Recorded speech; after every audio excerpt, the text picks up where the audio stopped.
Final destination blood lines. Final destination movies భయ్య నా childhood trauma అంతే.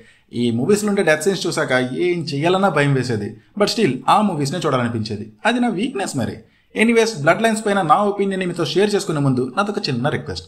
అంటే చాలామంది మన వీడియోస్ అయితే చూస్తున్నారు కానీ సబ్స్క్రైబ్ మాత్రం చేసుకోవట్లేదు భయ్యా. సో ప్లీజ్ సబ్స్క్రైబ్ చేసుకుని వీడియోస్ని చూసి అని చెప్తాను.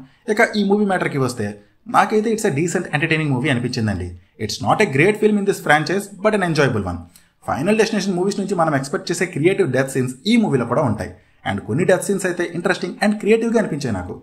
ఆల్రెడీ వీళ్ళు ఇచ్చిన ట్రామా సరిపోదన్నట్టు ఇంకా డిఫరెంట్ ట్రామాస్ని ఇంట్రడ్యూస్ చేశారు ఈ మూవీ త్రూ. ఈ మూవీ కోర్ స్టోరీ కొంచెం బాగానే ఉంటుంది. బట్ యాజ్ యూజువల్గా క్యారెక్టర్ డెవలప్మెంట్ ఓకేగానే ఉంటుంది. నరేషన్ కొంచెం ఇంట్రెస్టింగ్గానే ఉంది కానీ మొత్తం ఆల్రెడీ మనం చూసినట్టే అనిపించింది. It's mostly predictable.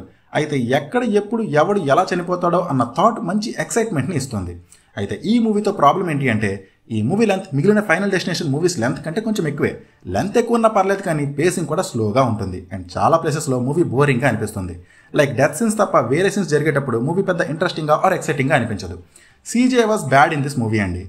ఈ మూవీలో ఉండే డెత్ సీన్స్లో యూజ్ చేసిన CGI కంటే 14 years బ్యాక్ వచ్చిన ఫైనల్ డెస్టినేషన్ 5లో ఉన్న CGI సూపర్గా ఉంటుంది. సో అదండి సంగతి. నాకైతే ఇట్స్ ఎ డీసెంట్ వన్ అనిపించిందండి. మీరు ఫైనల్ డెస్టినేషన్ మూవీస్కి ఫ్యాన్ అయితే డెఫినెట్లీ ఈ మూవీ కూడా మిమ్మల్ని బాగానే ఎంటర్టైన్ చేస్తుంది. కాకపోతే కొంచెం ల్యాగ్ ఉంటుంది అంతే. ఇది ఈ మూవీ పైన నా ఒపీనియన్. మరి ఈ మూవీ పైన మీ ఒపీనియన్ని please do comment and please do subscribe. Thank you. Take care. Bye.